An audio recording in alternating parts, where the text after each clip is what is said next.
Life after prison. Where do I even start? I've been released from prison now for over 20 years. And if I reflect back over the last 20 years of my life, I can sit here and tell you it's been a lot of ups and downs. There's been a lot of valleys and a lot of, mountaintop moments. And I've conquered and slayed some dragons, and I've had some dragons defeat me. It's been a mixture. It's not easy. But what I can tell you is that looking back, I can tell you that there is success after prison, and it's all on you. You can't blame nobody but yourself. And if you know somebody who's in prison, or you don't, for what I'm about to say and teach you today, you don't even need to be in prison to grasp this reality on how to be successful in life, period. It means accountability. And so one of the things that I had to do when I walked out of prison is there's this proverbial cool card, right? So in other words, you see it today all the time. Sometimes I even get it in the comments. Oh man, you some clown. And I got some 40 or 50-year-old somewhere in the United States or somewhere else typing this to me. And they think that I care, that they think it's important for me to show my tattoos, get swole on the weight pile, you know what I mean? And prove that I was the baddest dude in prison and prove to them who I was. I don't have to prove nothing to nobody. You got the wrong channel if you think that proving to you on who I was and how I did my time matters to me. You got it. You wasting your time. Sadly mistaken. You know what I mean? I did my time on my own 2 feet in the state of Louisiana. And I was in the majority of the state prisons in Louisiana and satellite camps. I still live in the state of Louisiana. I still go to the same stores and live in the same cities I was from before I went to prison. I don't hide my face from nobody. I'm out, can be found anywhere. You know what I mean? And I'm seen by people who I grew up with, and I ain't got no problems. So do you think I really care about what you think halfway across the world? I had somebody come in my comments talking about paperwork. Man, I'll give you my paperwork. You think I'm in prison? When I was in prison, I wasn't giving nobody my paperwork because I'm in Louisiana and that stuff don't matter here. You know, priorities, man. Come on, man. If you living in society and you see it, man, they got something to prove, man. When somebody gets on these channels and they start telling you what you do and don't got to do, man, I ain't got to do nothing. I'm successful today because of the decisions I made throughout the last 20 years of my life of freedom. See, I've been free for 20-something years from prison, since 2005. I have not been arrested since I've been released from prison, not even on a misdemeanor, nothing.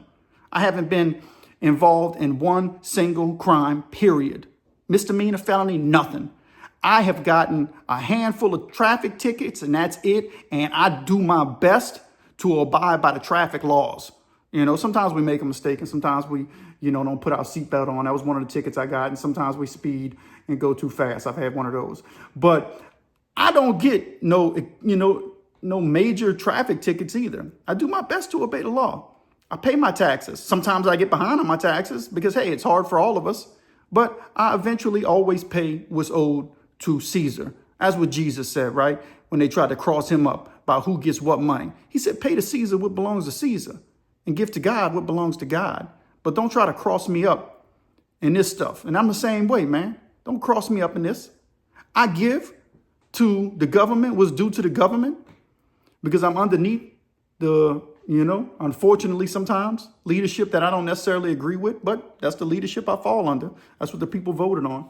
So we got to pay our taxes. I pay my taxes. I don't agree with property taxes. I think they're a scam, but until we get rid of them, I got to pay them. That's part of the law. I can speak against them. I have that right. But staying free from prison, that ain't no easy task, man. Some people can't even stay from prison and they free because they're in a prison in their own minds. You stuck, you locked up in society, because you bound by this and bound by that.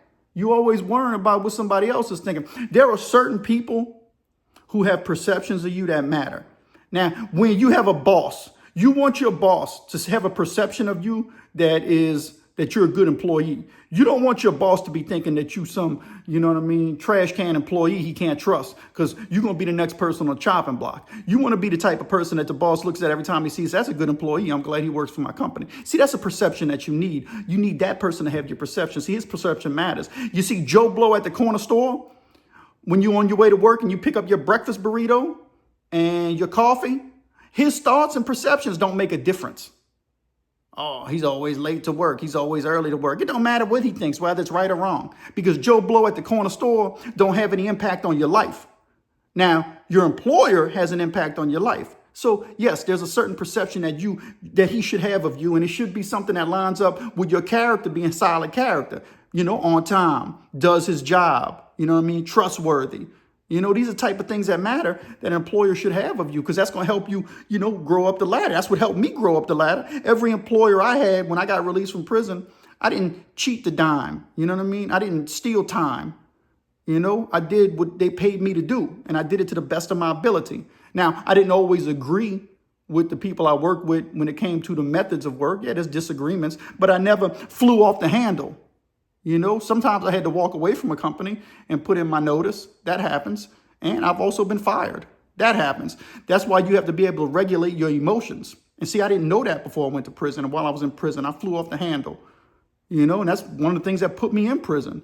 And so you have to learn to regulate your emotions. See, we're 5-part beings. That's what I believe. There are 5 parts of our lives that need to be implemented on a day-to-day basis in order for us to be successful. 5 parts. I'm going to give them to you. I ain't going to drag this on. The first one is emotional. The next one's spiritual, it's relational, it's physical, and it's financial. We need to have all those areas in our lives in some kind of healthy state, or we need to be addressing all 5 of those areas consistently. You see, often you see people who they're phenomenal in one area. They might be physical. All they do is work out, work out, work out. I knew a dude like that who I was in a cell with, and his name was Jeremy, and, rest in peace, Jeremy. He was my cellie. He's the dude who taught me how to work out. He was a professional bodybuilder or amateur bodybuilder working his way into the professional circuit. When he got arrested, he was in some of the bodybuilder magazine. He got busted with GHB and steroids and all that. And this dude was in tip-top phenomenal shape. And when he was in prison, we were cellies, so he used to talk to me a lot. And he used to tell me, he said, man, my life was such a wreck that all I cared about was bodybuilding. He said he told me he missed a wedding that one of his family members had because he couldn't miss his workout. He even missed a funeral to one of his friends because he couldn't miss that workout. You see, that's off. He's missing relational. He was physically right, but relationally and emotionally, he was off. See, you have to be willing to say, you know what?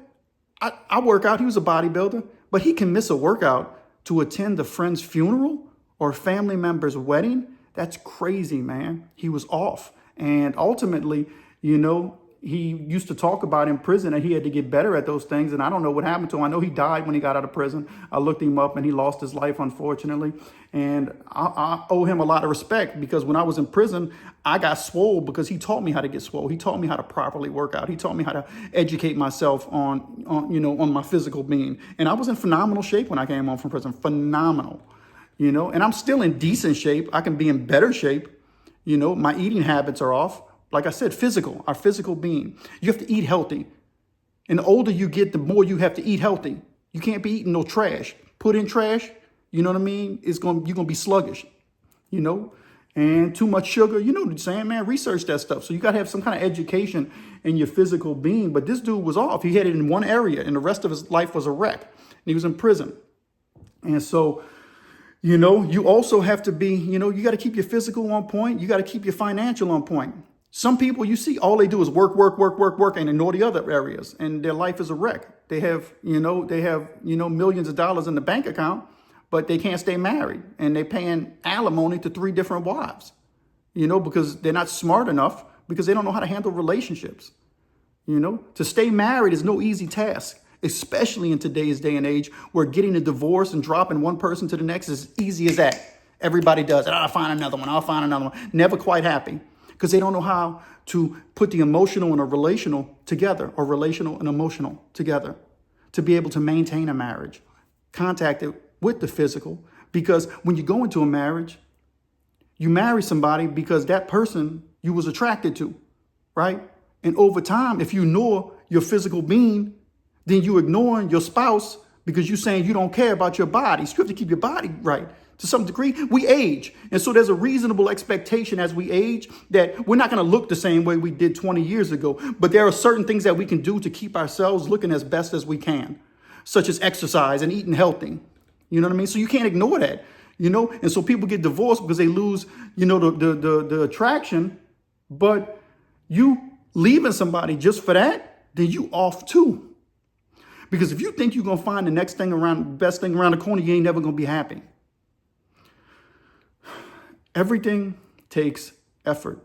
It takes work. You know what I mean? And nobody wants to work, to build, a solid foundational life for themselves.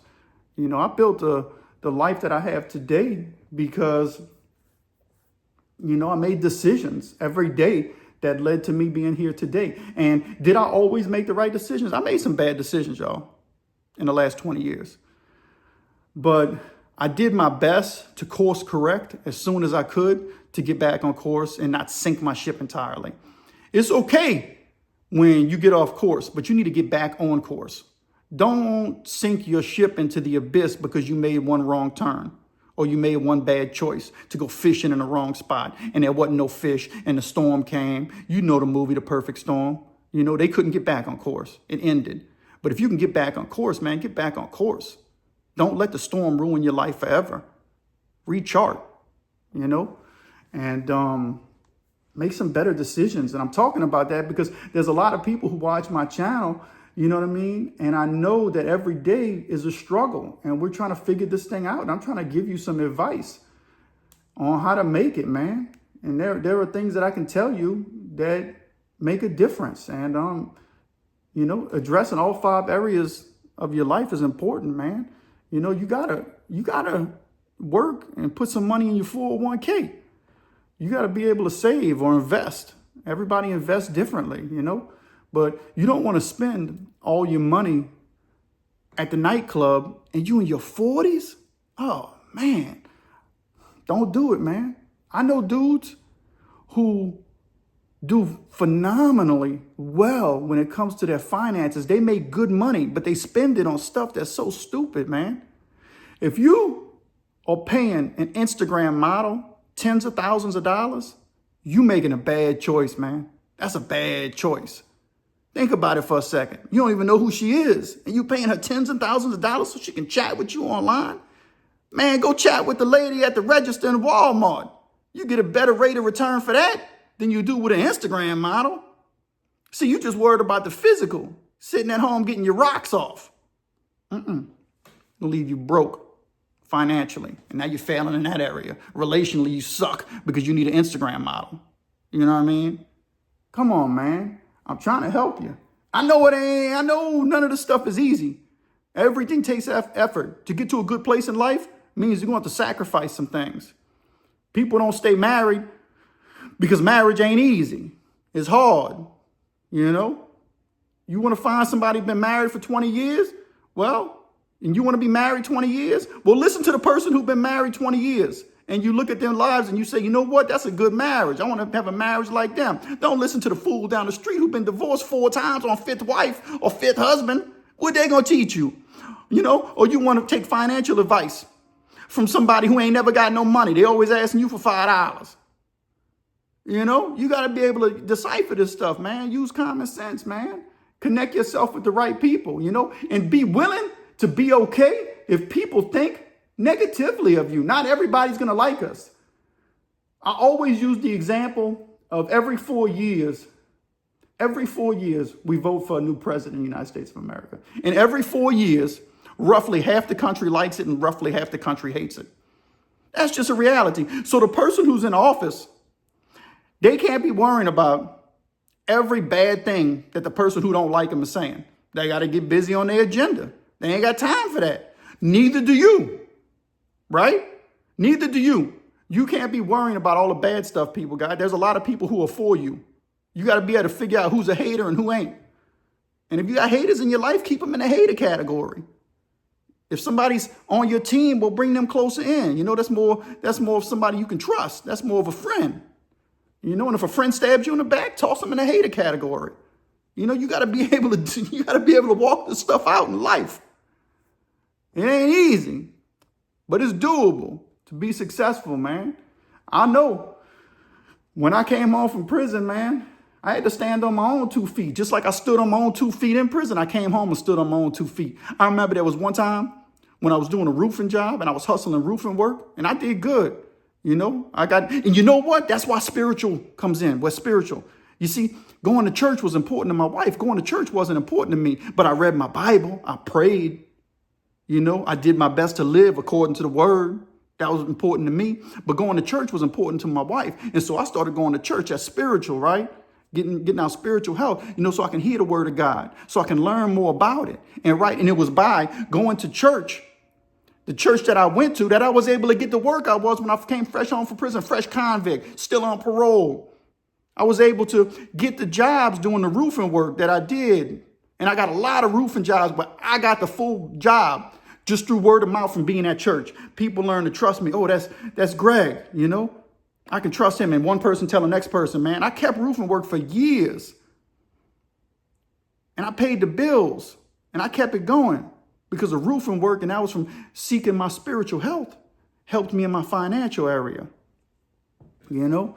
And so I forgot where I was going. But, you know, it just brought up, you know, spiritual led to my financial health. You know, it was connected. So when you learn to connect all 5 of them together, relational, you know, relational is you got to be able to have a relationship with people around you and have a healthy relationship. Some relationships ain't relationships you need to be in. You got to cut that off. You know what I mean? You got to be able to get rid of that. I'm just speaking some real stuff, man. Man, you got to be able to have a relationship with your family members to the best of your ability and your neighbors to the best of your ability.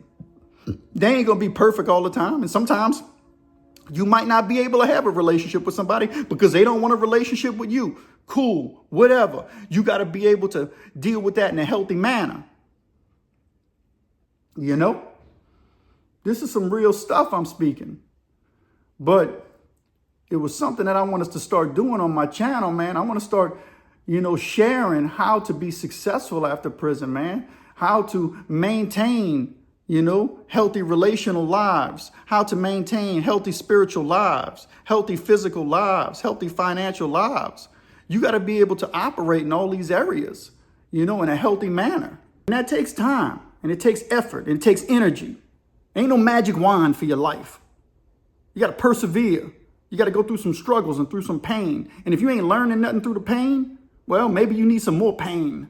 Pain wasn't enough. For me, it took a decade of incarceration from the time I was a juvenile till the time I was 28 years old. And when I came home from prison, I still had ways in me that I had to get rid of. So I had to confront, you know what I mean, some of my emotions.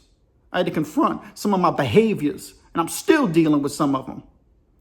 You know, it's a lifetime thing, man. We got to walk this thing out. But I can tell you, I wouldn't be the man I am today if I didn't deal with the things I dealt with yesterday. Now, I still got things I got to deal with. Every day we got things we got to deal with. I'm not perfected. I'm just a lot better, a lot healthier, a lot whole, a lot more healed. That's what I want for you. That's what I want for you. You know, it takes effort, y'all. You know, you got to be willing to deal with your life. You got to be willing to look in the mirror, you know, and you cannot be out here worrying about what everybody else says and thinks. You can address it as it comes along, but you can't lose no sleep behind it, especially if it has no bearing on you. Like I said, the dude from the corner store, he shouldn't have no bearing on your life, on what he thinks. The dude who leaves comments, sometimes you read comments online, they just comment. You don't even know if it's from a robot or a bot somewhere, you know, or maybe it's from a real person, but who cares? It doesn't matter. I get them. Sometimes I delete them. Sometimes I address them. You know, sometimes I read something somebody says and I'm like, maybe they have a point to that. But most of the time it's just pure haters. And like I said, you got to keep a hater at arm's length, further than arm's length. You can't lose no sleep about what haters are talking about. You know, you got to be able to move on real quick from that. They just make them waste their time, you know. just by focusing on you. I don't know, man. Give me a like and subscribe to the Pen and the Shank, man. The most unusual, unique crime and prison channel experience on YouTube. Share this video, hype this video, go watch some other videos which will really help the channel grow, and like those videos as well. And share in the comments, man, what's your thoughts on some stuff that you would like me to talk about going forward when it comes to the area of how to have a successful life after prison. Or you may have never been to prison. I promise you, we can talk about some things on how to have a successful life even now. You know, you may be struggling and not be certain on what to do next or how to have a successful life. I don't have all the answers, but I definitely have some of the answers, and I definitely have a good perspective on how to live, you know, to be a good person in society, to be a stand-up person, you know, where your word matters and your word means something to people. And when people see you, they say, that dude's a good character. They might know where you came from. You know, that's what you want. I got convicts and cops, both who will co-sign for me to this very day. You know, of course, I got people who don't know nothing from nothing. They're going to comment on this and that because they don't know me. You know, but anyone who truly knows me, I ain't no shortage of people who will co-sign for my character. And that's where I want you to get, you know, and that takes time, effort, and energy. And it takes trust, and you got to build trust. Trust takes a long time, and you can destroy trust in a moment, and then you have to rebuild it. You know, we could talk about all that stuff, man. Give me a like and subscribe. Let's go.